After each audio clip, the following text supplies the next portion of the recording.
तुंगनाथ। और अब खबर विश्व के सबसे ऊंचाई पर स्थित मंदिर तुंगनाथ से। तृतीय केदार विश्व के सर्वाधिक ऊंचाई पर स्थापित भोले की भुजाएं और छाती। हाँ, यही सही है। आपको बता दें कि जब पांडव अपने सगे संबंधियों समेत गुरु ब्राह्मण हत्या से मुक्ति के लिए महर्षि व्यास से आज्ञा लेकर भोलेनाथ से अपने इन कर्मों की मुक्ति के लिए उनकी खोज में गए, तो उन्होंने शिव को केदारनाथ में भैंस के रूप में पहचान लिया। पर जैसे ही दर्शन करने गए तो भोले वहीं केदारनाथ में जमीन के अंदर समा गए, जिसमें उनका पृष्ठभाग केदारनाथ में और हृदय वाला स्थल छाती यहीं तुंगनाथ में निकला। फिर पांडवों ने यहां भोले का मंदिर बनवाया। तुंगनाथ में समुद्र तल से सर्वाधिक ऊंचाई मतलब 3680 मीटर पर स्थित शिवलिंग है। मतलब यदि आप यहां शिव को जल चढ़ाएंगे तो आपको ये एहसास होगा कि आप संसार के सबसे ऊंचाई वाले शिवलिंग पर जल चढ़ाने का सौभाग्य प्राप्त कर रहे हैं। यहां आकर आपको एहसास भी होगा कि आप वाकई में सबसे ऊंचे स्थान पर हैं और यहां से कुछ पहाड़ियों को छोड़कर आपको सब नीचे दिखाई देगा। यही नहीं, ये मंदिर 5000 साल पुराना मंदिर है। आपको आंवला डिजिटल मीडिया ने इस सावन माह के प्रदोष काल में भोलेनाथ के चतुर्थ केदार रुद्रनाथ मंदिर से लेकर केदार खंड में स्थापित किन्नरेश्वर महादेव, पूर्णेश्वर बाबा, श्री राम के पूर्वज महाराज सगर की तपस्थली सगरेश्वर से हुए सकलेश्वर महादेव की खबर लेकर आए। आप सभी से आग्रह है कि आप हमारी खबरों को लाइक और शेयर करने के साथ हमारे इस चैनल को अपने सभी जानने वालों से सब्सक्राइब भी जरूर करवाएं, जिससे उन्हें आपके माध्यम से हमारी खबरें मिल सकें। और हम भोलेनाथ से आप सभी के मंगलमय जीवन की प्रार्थना भी करते हैं। अब अपनी तुंगनाथ की खबर पर वापस आते हैं। तुंगनाथ की विस्तृत जानकारी के लिए हमने आज तुंगनाथ के मुख्य पुजारी गीताराम मैठाणी का एक्सक्लूसिव इंटरव्यू भी लिया, जिसमें उन्होंने तुंगनाथ के बारे में विस्तार पूर्वक बताया। आप भी ध्यान से तुंगनाथ की महिमा के बारे में सुनिए। मेरा नाम गीताराम मैठाणी, हम यहाँ के पुजारी पुरोहित। हमारा गांव मक्कूमठ में भगवान यहाँ पे तृतीय केदारनाथ भगवान तुंगनाथ जी के हम लोग यहाँ पे पुजारी। पूरे भारतवर्ष का सबसे ऊंचाई का शिवालय, इसलिए तुंग का मतलब शिखर। 12,500 फीट भगवान तुंगनाथ जी की ऊंचाई है। यहाँ से 4 धाम का हिमालय सामने दिखता है। ये मंदिर सारे पांडव कालीन मंदिर है। जब पांडव द्वापर काल में मोक्ष के लिए इस केदारखंड में आए थे तो भगवान शिव जी पांडवों को गोत्रहत्या और ब्रह्महत्या दोष होने के कारण दर्शन देना नहीं चाहते थे, तो भगवान शिव ने केदारनाथ में मायावी भैंस का रूप धारण किया और जमीन में धंस गए। उनके पृष्ठभाग को वहाँ पे पांडवों ने जब छू लिया था तो वहीं पे उनको आकाशवाणी हुई कि आप लोगों ने मेरा स्पर्श कर लिया है, आपको मोक्ष हो जाएगा। इस केदारखंड में हरिद्वार से ऊपर पूरा केदारखंड है। इस केदारखंड में मेरे 5 स्वरूप के लिंगों के दर्शन आपको होंगे।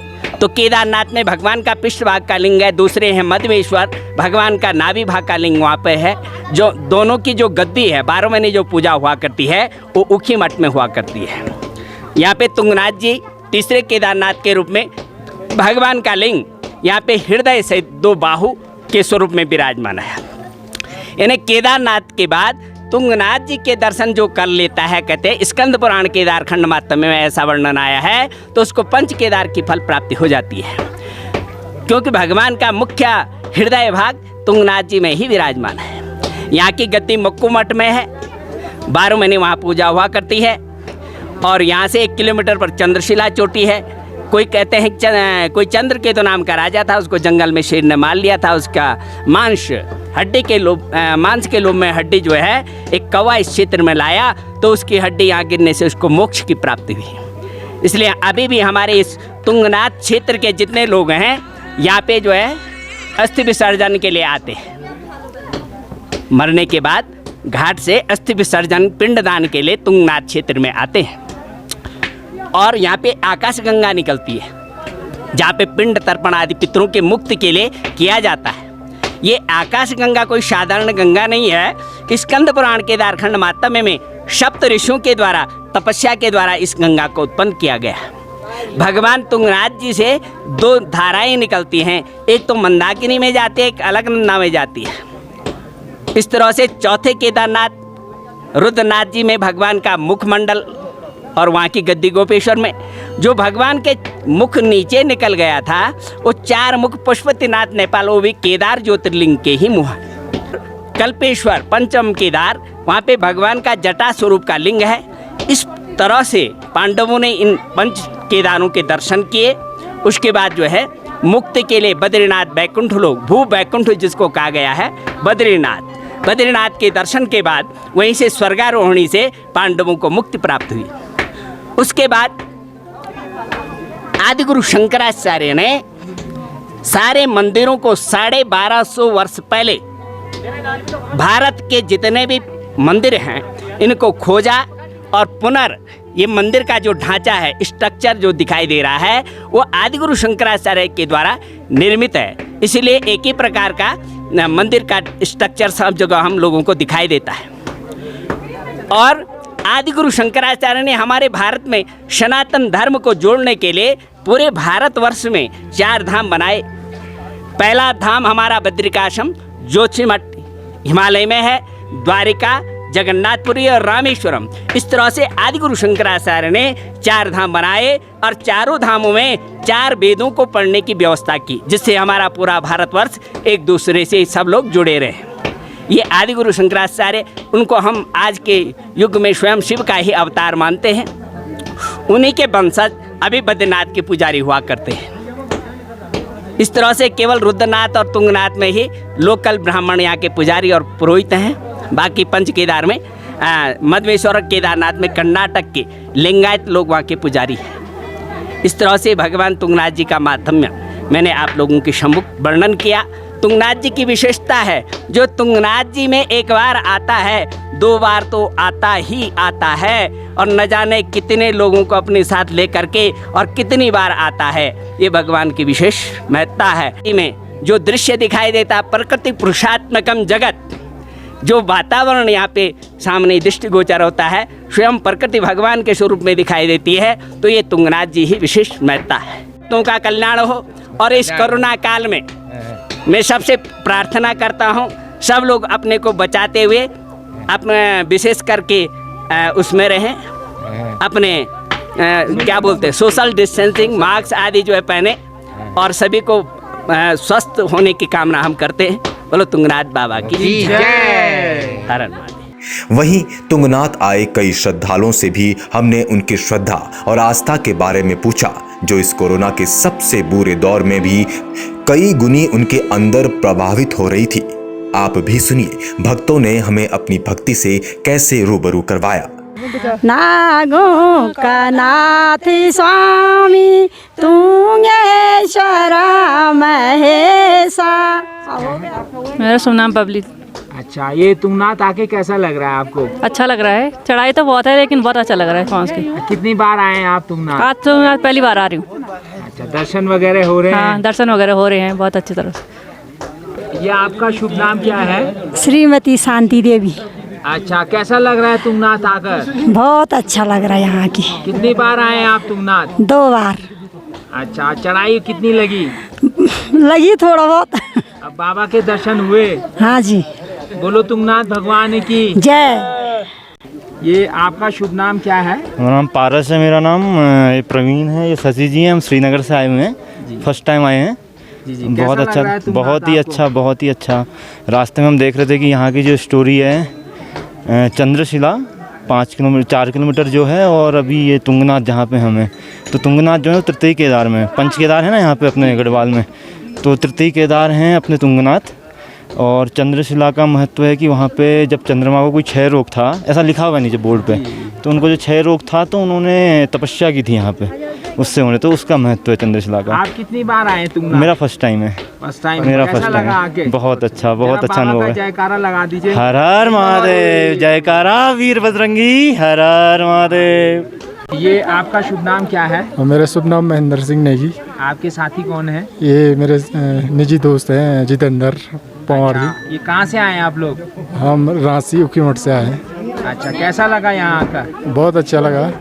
अच्छा, और कितनी बार पहुँचे हैं आप लोग? मैं पहले बहुत बार आ चुका हूँ, लेकिन मेरे साथी पहली बार आए हैं। इनको कैसा लग रहा है, जरा इनकी तरफ माइक कीजिए। मेरे को बहुत अच्छा लग रहा है यहाँ पे आके, बहुत अच्छा आने के बाद बहुत रोमांटिक लग रहा है और बहुत ही सरल यहाँ पे लग रहा है। पांचों केदारों में से बहुत इजी यहाँ पे आना है और सबसे यहाँ पे नज़दीक ही गाड़ी स्टैंड है और यहाँ के मन एकदम खुला, एकदम हल्का हो गया। अजय गुप्ता, अच्छा, कहाँ से आए आप लोग? श्रीनगर गढ़वाल। अच्छा, कैसा लग रहा है यहाँ का? बहुत अच्छा। कितनी बार आए आप लोग? पहली बार, एक बार पहले आया था, आधे रास्ते से वापस चल गया था। इस बार पूरा आया हूँ। अच्छा, इतनी थकान लग गई थी? थकान नहीं, साथ वाले पीछे हट गए थोड़ा सा। अच्छा, इस बार आप लोग हाँ, लेके मिसेज आए अभी पीछे है, मैं तो आ गया, बैठ गया पहले। ठीक। और कुछ बोलना चाहेंगे आप तुंगनाथ भगवान के बारे में? है, बोले कि आज लास्ट मार्ग में दर्शन हो जाएंगे, इससे अच्छी बात क्या है, बोले की कृपा से। जब श्रीनगर चले थे हमने ये सुना था कि कपाट बंद है यहाँ के, दर्शन नहीं करा रहे हैं, पर यहाँ के पता लगा कि खुले हैं, तो बड़ा दिल खुश हो गया अब। हमारा नाम रीना राणा है। अच्छा, कहाँ से आए आप लोग? हम उकीमार्ट से। और कितनी बार आ गए यहाँ पर? हम सेकंड बार आ रखे हैं। कैसा लग रहा है यहाँ पे? अच्छा, बहुत ही अच्छा लग रहा। चढ़ाई कैसी है? चढ़ाई तो बिल्कुल भी नहीं लगी। बिल्कुल नहीं लगी। हाँ, और ये एक जयकारा लगा दो जरा बाबा का। जय हो तुंगनाथ जय भगवान की जय। ये आपका शुभ नाम क्या है? मेरा नाम अनिल तिवारी। अच्छा, कहाँ से आए आप लोग? मैं रानीखेत जाली से। ठीक। कितने लोग आए आप रानीखेत से? हम लोग 3 लोग आए हैं। कैसा लग रहा है यहाँ का? बहुत बढ़िया, बहुत सुकून मिलता है यहाँ पे आके। मैं पहले भी 2 बार आ चुका हूँ यहाँ पे। पहली बार आ चुके हैं? हाँ। चढ़ाई वगैरह कितनी लगी? चढ़ाई तो कुछ भी नहीं लगती, हम तो पहाड़ी हैं तो हमें आदत रहती है। दर्शन वगैरह हो गए हैं? हाँ, दर्शन हो गए बहुत बढ़िया ढंग से। और कुछ कहना चाहेंगे आप अपनी तरफ? बस मैं यही कहना चाहता हूँ, यहाँ पे बहुत ही शांति मिलती है। हर किसी को एक बार यहाँ आना चाहिए अपनी लाइफ में। तुंगनाथ मंदिर के पीछे भूतनाथ मंदिर भी है, जिसके आसपास की छटा देखते ही बनती है। सावन महीने में धुंध और हल्की बारिश से उतना साफ नहीं दिखाई दे रहा है, लेकिन जितना भी है उससे यहाँ की महिमा का अंदाजा आसानी से लगाया जा सकता है। तुंगनाथ के रास्ते भर में भी प्रकृति की अपार भक्ति देखने को मिलती है। सड़क से मंदिर की तरफ चलते हुए 1 किलोमीटर की दूरी पर ही सुंदर बुग्याल देखने को मिल जाते हैं। वहीं पर चंद्रशिला का एक बोर्ड भी लगा है, जिसमें तुंगनाथ से 1 किलोमीटर दूर चंद्रशिला के बारे में लिखा गया है। इसके बाद तुंगनाथ मंदिर के लिए 2.5 किलोमीटर की हल्की खड़ी चढ़ाई शुरू हो जाती है। फिर आखिर के 1 किलोमीटर की तो ऐसी चढ़ाई सामने आती है जैसे तुंगनाथ भगवान अपने दर्शन से पूर्व भक्तों की परीक्षा ले रहे हों। इन्हीं रास्तों से ऊपर की तरफ हरे हरे मैदान और छोटे छोटे फूलों के पौधे भी देखने को मिलते हैं। यहाँ ऊपर से नीचे की तरफ देखने को मिलते हैं। कोरोना काल में भी जहाँ भक्तों की अपार श्रद्धा कुछ बंदिशों के बावजूद भी स्पष्ट दिखाई दी, वहीं सरकार की यहाँ आने वाले रास्तों में मात्र रेलिंग तक लगाने में घोर लापरवाही दिखी। कहीं पर नई रेलिंग तो लगी हुई दिखी, पर उनमें से कुछ की नींव में दरार पड़ गई है और उन्हें इतनी लापरवाही से लगाया गया था कि कोई यदि इन रेलिंग के भरोसे खड़ा हो गया तो उसका तो गिरना तय है। यह क्षेत्र केदारनाथ वन विभाग गोपेश्वर के अधीन आता है और स्वाभाविक है कि इतनी गंभीर लापरवाही भी इन्हीं के द्वारा हुई होगी। वहीं वन विभाग पर किसी विकास के काम के सबसे ज्यादा कमीशन लेने के आरोप भी लगते हैं। शायद ये उसका ही एक छोटा सा उदाहरण ना हो। वहीं इस केदारनाथ वन विभाग की रेन शेल्टर की जो सुविधा यहाँ तुंगनाथ मार्ग पर देखी गई, उसका अभाव रुद्रनाथ मार्ग में भी बहुत दिखाई दिया। रुद्रनाथ मार्ग में इसी वन विभाग ने एक भी रेन शेल्टर नहीं लगाए हैं। वो शायद इसलिए भी कि तुंगनाथ रुद्रप्रयाग जिले में है और रुद्रनाथ चमोली में, या तुंगनाथ सरकार के अधीन है और रुद्रनाथ गोपेश्वर मंदिर समिति के। पर यात्रा करने वाले तो आम नागरिक हैं, उन्हें तो हर केदार में मूलभूत सुविधाएं मिलनी ही चाहिए। वहीं इन दोनों मार्गों में इसी विभाग ने दूरी सूचक तक नहीं लगाए हैं। अब इन्हीं गंभीर लापरवाहियों को देखते हुए क्षेत्रीय प्रतिनिधियों और सामाजिक लोगों की तरफ से इन मार्गों को केदारनाथ वन विभाग से दूसरे विभाग को सुपुर्द करने की बात भी उठने लग गई। इसके साथ ही इन जगहों पर एडवेंचर टूरिज्म को बढ़ावा देने के लिए सरकार की तरफ से प्रचार प्रसार कर क्षेत्रीय लोगों को रोजगार मिल सकता है। यहाँ तुंगनाथ से ऊपर चंद्रशिला के साथ देवरिया ताल में ट्रैकिंग रोजगार को बढ़ावा दिया जा सकता है। आइए जानते हैं ट्रैकिंग से जुड़े हुए इस युवा का क्या कहना है। मेरा नाम गौरव है नेगी। मैं गोपेश्वर का हूँ और मैं अभी चोपता में रह रहा हूँ और यहाँ पे कैंप्स और होटल्स का काम कर रहा हूँ। ये तुंगनाथ में ट्रैकिंग के लिए कितने यात्री आ रहे हैं आपके पास, और यहाँ पे संभावनाएं क्या क्या है ट्रैकिंग की? अभी हमारे पास जो लोकल्स लोग हैं, देहरादून, हल्द्वानी, मोस्टली जो बिग सिटीज़ के लोग हैं वो लोग आ रहे हैं, और बाकी अदर स्टेट के सीज़न के टाइम पे काफ़ी लोग आते हैं। बाकी विंटर में भी ट्रैक्स चलते हैं यहाँ पे चंद्रशिला का, तुंगनाथ जी का, तो वो भी लोग काफ़ी करते हैं। तो मोस्टली हम लोग अब तक मैंने यहाँ पे 2000 से ज़्यादा लोग को ट्रैक करवा चुका हूँ तुंगनाथ का। ये चंद्रशिला के अलावा भी कोई और ट्रैक है यहाँ पर जो डेवलप करने लायक है?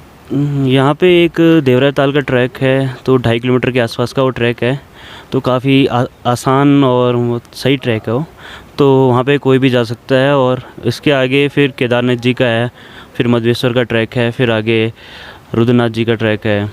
तो इतने ट्रैक्स हैं, काफ़ी ट्रैक्स हैं अभी। और ये आप इतने सालों से ट्रैकिंग करा रहे हैं, आपने कुछ कमियां पेशियां देखी जो सरकार उसे सुधारे तो और ट्रैकिंग को बढ़ावा मिले, इस तरफ भी रोजगार को मौका मिले?